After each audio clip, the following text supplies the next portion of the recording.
The tragic life of George Archer proves that even champions can carry unbearable secrets.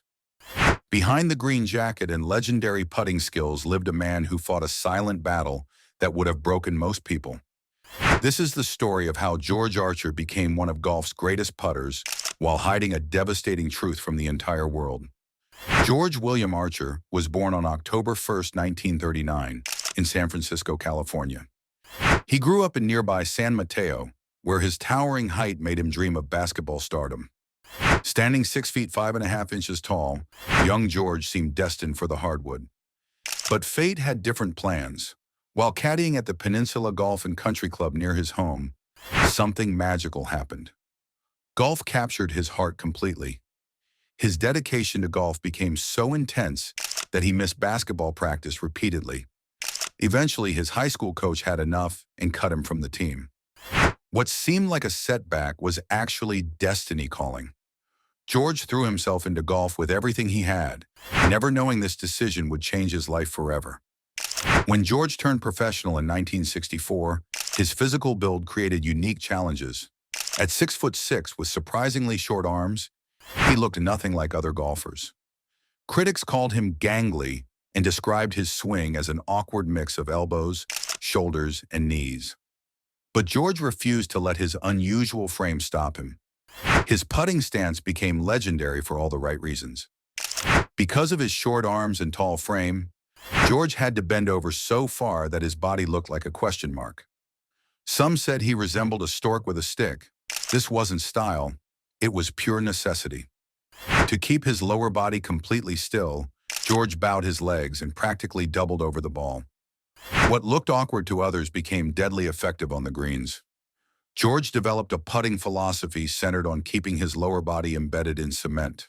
He practiced pace by placing a tee 18 inches behind the hole and trying to hit it with every putt. Before every important putt, he read the green from 5 different angles. The results spoke louder than any critic ever could. George became one of the greatest putters in golf history. He once held the PGA Tour record for fewest putts over 4 rounds, recording just 94 putts at the 1980 Sea Pines Heritage. That's an average of only 1.3 putts per hole. Fellow professionals refused to putt with him for money because they knew they couldn't win. George's breakthrough came in 1969 at Augusta National. The Masters tournament represented the pinnacle of professional golf, and George was ready. Using his unique putting stroke and incredible green reading ability, he won by a single stroke. The green jacket was his, and George Archer became a Masters champion forever. But the Masters was just the beginning. George collected 13 PGA Tour victories during his regular career. His success continued well into his senior years, where he dominated the senior PGA Tour with 19 more wins between 1989 and 2000. He became the only player in senior tour history to win tournaments in each of the first 3 decades of the tour's existence. Throughout his career, George faced serious physical challenges. He underwent 7 major surgeries, including procedures on his left wrist, back, left shoulder, and eventually a complete right hip replacement in 1996. Each surgery could have ended his career, but George refused to quit. His resilience became legendary. After his 1979 back surgery caused several poor years in the mid-70s, George fought back to win the 1984 Bank of Boston Classic at age 44. Even more remarkably, he became the first golfer to win on the senior tour after a hip replacement, achieving this feat just 2 years after his surgery. George's career spanned an incredible 40 years and 999 professional events. His wife Donna later revealed that he deliberately chose not to play one more event because he thought 999 was so cool. During this marathon career, he earned over $10 million and cemented his reputation as one of golf's most durable competitors. Behind George's public success lived a devastating secret that would shock the golf world. Despite his confident demeanor and professional achievements, George Archer could barely read. He struggled with severe illiteracy his entire life, never progressing beyond the simplest sentences. The only thing he could write was his own name. This wasn't something George chose to hide. It was something that filled him with constant fear and shame. His wife Donna believed that today doctors would diagnose him with severe dyslexia and nonverbal learning disability. But in George's era, Such conditions were poorly understood and rarely treated properly. The psychological burden was enormous. George lived in constant terror that someone would discover his secret. He worried that opponents would gain an advantage over him if they knew about his learning disability. The fear was so intense that Donna said he would crack if the truth ever became public. Everything George did was designed to hide his illiteracy. When fans asked for personalized autographs, he would request they mail him a note so he could send something back later. Sometimes he would run off abruptly from situations where reading might be required. The mental energy required to maintain this facade was exhausting.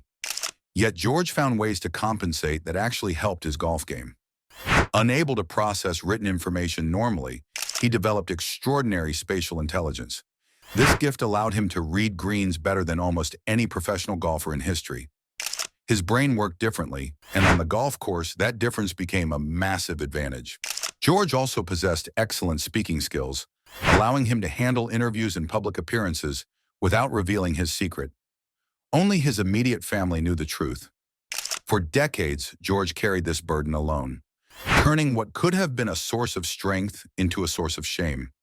In 2004, George faced an opponent he couldn't overcome with putting skills or mental toughness. Doctors diagnosed him with Burkitt's lymphoma, a rare and extremely aggressive form of cancer that attacks the lymphatic system. This disease moves fast and shows no mercy. Burkitt's lymphoma is characterized by rapid tumor growth that can affect the jaw, abdomen, central nervous system, and other vital organs. The cancer cells divide so quickly that patients often develop complications from the tumor's rapid breakdown during treatment. For 13 months, George fought this disease with the same determination he brought to golf. Despite chemotherapy and medical intervention, the cancer proved too aggressive. George's legendary physical toughness, which had carried him through 7 major surgeries in a 40-year career, met its match. About 5 weeks before his death, he made the difficult decision to stop chemotherapy treatment. On August 25, 2005, George played his final round of golf with his wife Donna in Truckee, California. 1 month later, on September 25, 2005, George Archer passed away in Incline Village, Nevada. He was just 6 days short of his 66th birthday. 6 months after George's death, Donna Archer made a courageous decision. In the March or April 2006 issue of Golf for Women magazine, she revealed her husband's lifelong struggle with illiteracy. The secret that had caused George such shame would now become his greatest gift to others. Working with their daughters Elizabeth Klein and Lynn Deschambriere, Donna established the George Archer Memorial Foundation for Literacy. The foundation's mission became clear: support tutoring programs for people with learning disabilities that interfere with their ability to process written communications. Guided by the motto, "Because every child deserves to read," the foundation focuses on early intervention programs.